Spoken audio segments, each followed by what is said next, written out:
Next, let's talk about the virtual reality. Okay, actually, the term virtual reality was first introduced by a computer scientist named Jaron Lanier. Okay, in 1986. Actually, Jaron Lanier founded one of the pioneer companies working on VR in 1980s. But unfortunately, at that time, okay, a lot of relevant technologies uh, have not been developed very well. So the company was filed bankruptcy in 1990s. 1990s. Actually, nowadays, as you know, with the development of various technologies, the virtual reality has be become one of the hottest field in computer science. Okay, in both academia and industry. Let's look close at the tool virtual reality. Virtual reality. Actually, it is a kind of oxymoronic expression.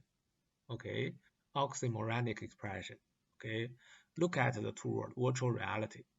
The virtual in computer science means something does not physically exist, but by software to appear to be so. Okay, does not physically exist. But the reality, the term reality means it does physically exist.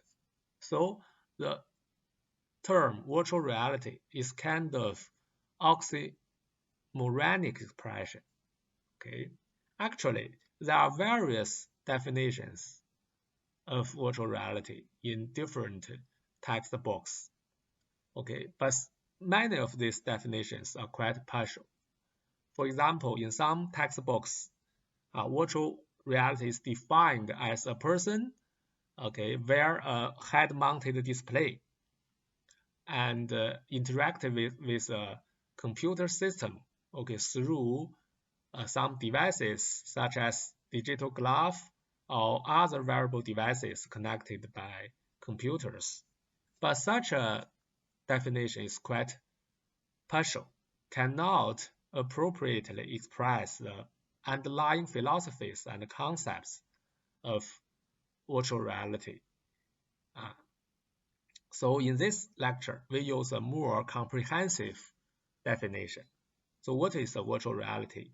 Virtual reality refers to immersive, interactive, multisensory, viewer-centered, three-dimensional computer-generated environments and the combination of technologies related to build these environments.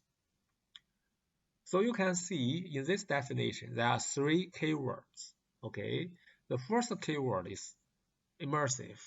Okay, what does immersive mean? What does immersion mean? Immersion means that the VR system can successfully shift the user's attention from the real world to the virtual world.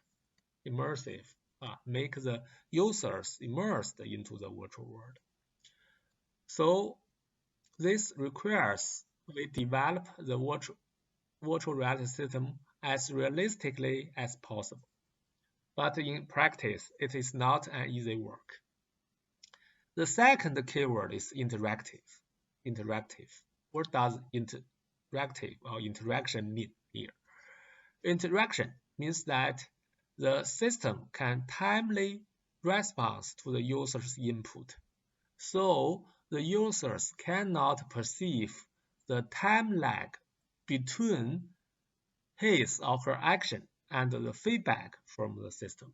Okay, there is no latency before the operation from the users and the feedback from the system. Okay, in practice, it is also difficult to implement an interactive system. Okay, the third uh, keyword is a multi-sensory. Okay, that means the VR system should interact with the users through multiple, okay, sensory algorithms and methods, okay, including auditory, visual, and tactile, okay, feedbacks. So here are some features of virtual reality. In principle, remember this, in principle, VR is a high-end user interface that involves real-time simulations and interactions. In principle, it is a user interface, it's a kind of high-end user interface. Second, multiple sensorial channels, such as visual, auditory, tactile, giving users a feeling of immersion. Okay, we have introduced this in the definition. So this means that we should develop a set of novel algorithms to provide the users visual, auditory, and tactile feeling or feedback. Okay, and interact with the system. And in principle, VR is the integration of computer graphics and various input and display technologies to create the illusion of immersion in a computer-generated reality. So it is obviously that the VR is a multidisciplinary direction, involves a lot of research fields. Okay, we can roughly divided these fields into two categories. The first category is computer science, okay, including new algorithms to process the digital models and create interactive virtual environments, and remote control operations and robotics, mechanics, optics, and acoustics. Okay, a lot of computer science, okay, fields in computer science. The second category is human science and natural science, okay, including experimental psychology and behavior science, ergonomics, cognitive psychology. Okay, a lot of human science and natural science. Okay. There are also some commonly used terminology in VR. Okay, the first one is virtual environments. Actually, this is another word, another name of VR, a new name for VR. Okay, so what is a virtual environment? It is an integration of the graphics and various input and display technologies to create the illusion of immersion in a computer-generated reality. The second commonly used terminology is telepresence. It is a specific kind of VR.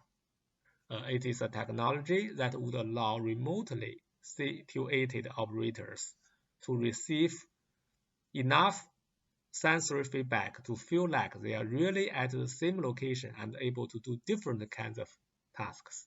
Okay, in principle, it is a kind of distributed VR that allows the users located in one place to interact with the VR system in a remote place, okay, through network and communication. Okay. The next commonly used terminology is cyberspace. It is a surrealistic version of VR. Okay, it is a computer environment spanning multiple computers, multiple users, and multiple sets of data. Okay, all these computers, users, and data can be connected by computer networks or internet, okay, or other networks, and it is a bigger, okay, VR system, okay, cyberspace. Okay, VR can find a lot of applications in our life, okay, including the manned space flight, nuclear test. Okay, as we know, the nuclear test is strictly prohibited in international society. So many countries use VR to perform nuclear tests, actually. Nuclear reactor maintenance, okay, design and evaluation of new products, meteorology and forecasting of natural diseases, okay, joint military training, okay, it is a very common application of VR, hostile environment training, and definitely healthcare and medicine. And in this lecture, we will focus on the VR application in healthcare and medicine. Okay, so let's see some non-healthcare applications first. Okay, we can use VR uh, to perform the universe exploration. Okay, we can use construct a VR system to explore the solar system, the galaxy, and even the whole universe. We can also use VR to reconstruct some famous buildings. Okay, here is an example. A virtual church, a very famous church, Sistine Chapel. Okay, we can reconstruct the church Sistine Chapel. Okay, and to let the users visit the church in a virtual manner. Okay, the Sistine Chapel. And we can also use the VR system to reconstruct some historical relic.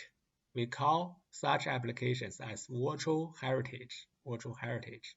We can also using VR technology to reconstruct cities. Okay, here is an example extracted from the Google Earth. Google Earth. Okay, one of the most important applications of VR, as mentioned, is virtual military training. Okay, we can use VR system to realistically reconstruct the scenarios in battlefield for military training. Okay, we can also use the VR technology to construct the architecture to explore the design of the architecture. Definitely, we can use VR and AR, augmented reality, to construct virtual reality-based games. So there are a lot of applications. But in this lecture, we will focus on healthcare and medicine applications.